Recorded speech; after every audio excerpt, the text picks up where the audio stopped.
ஹரி ஓம். ஸ்ரீவில்லிபுத்தூரில் அவதாரம் பண்ணின ஸ்ரீ ஆண்டாள் நாச்சியார் அருளிச் செய்த வாரணமாயிரம் பாசுரம் 1.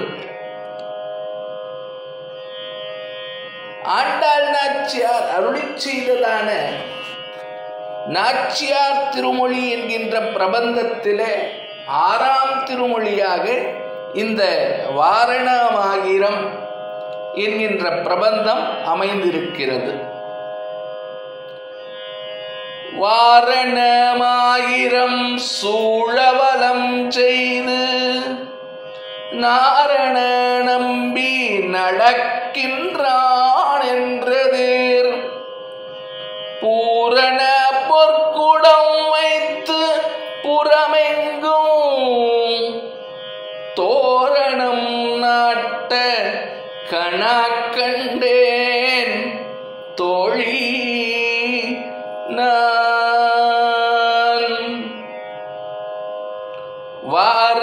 வாரணமாயிரம் சூழவலம் செய்து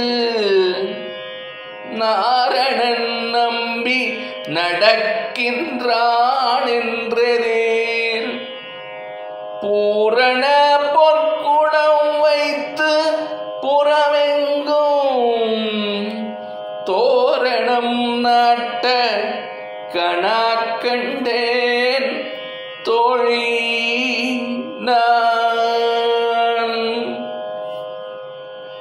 ஸ்ரீ ஆண்டாள் நாச்சியார் மார்கழி மாதத்திலே பாவை நோன்பு என்று சொல்லப்படக்கூடிய மிக விசேஷமான நோன்பை நோற்றும் ஸ்ரீ கண்ணனெம்பெருமாள் தன்னை மனம் புரியாமையால் நாச்சியார் திருமொழி என்னும் பிரபந்தத்தை அருளி மாதவனை கண்ணனை வேண்டி வேண்டி தொழுகிறார்.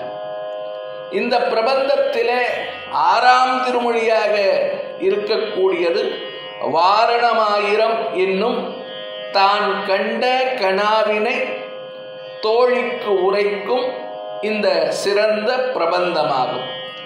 இந்த பிரபந்தத்திலே ஆண்டாளுக்கு எம்பெருமாள் ஸ்ரீமன் நாராயணன் விவாக நிகழ்ச்சிகள் அனைத்தையும் விரிவாக கனவிலே காட்டி அருளியிருக்கிறார்.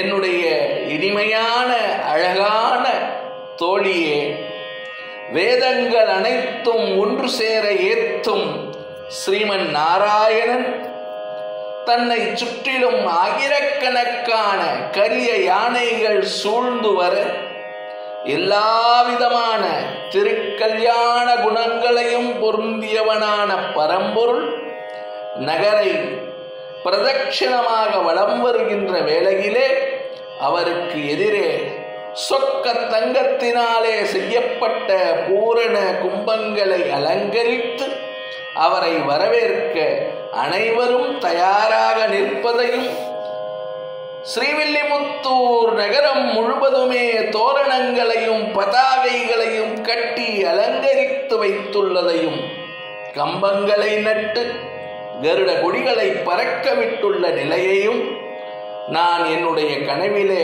கண்டேன் என்பதாக ஸ்ரீ ஆண்டாள் நாச்சியார் தன்னுடைய தோழியினிடத்திலே இந்த பிரபந்தத்திலே தான் கண்ட கனாவினை மிக அழகாக எடுத்துரைக்கிறார். மீண்டும் ஒரு முறை பாசுரத்தை பார்ப்போம்.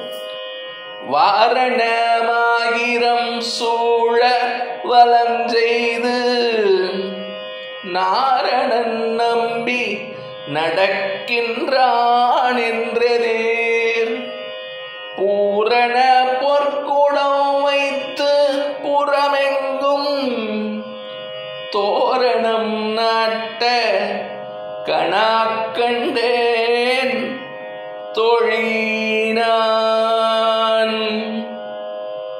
ஆண்டாள் நாச்சியார் அருளிச் செய்ததான இந்த வாரணமாயிரமாகிய பிரபந்தத்தை பொருள் உணர்ந்து அனுபவித்து கேட்பதாலும் பாராயணம் செய்வதாலும் விரைவிலேயே திருமண தடைகள் நீங்கி நல்ல விவாகம் நடைபெறும் என்பது நம்முடைய பூர்வர்கள் அனுபவபூர்வமாக சொல்லி வைத்திருக்கக்கூடிய உண்மையாகும்.